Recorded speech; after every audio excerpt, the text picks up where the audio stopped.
ကိုရဲ့လောင်မင်းလေး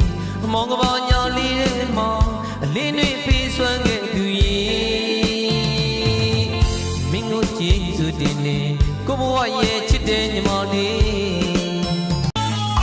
သူပြောခဲ့သကောတွေယနေ့တိုင်တော့ပဲကြောင်းနေမော်ရွှေမြိုင်ကိုတကောက်ရောက်လာပါလေကျန်တလန်တက်တေပြူလို့ချစ်ရဲ့ကတိတွေစူပန်ချွေကိုလာရင်ကြုံမပေါ်တဲ့လေ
Some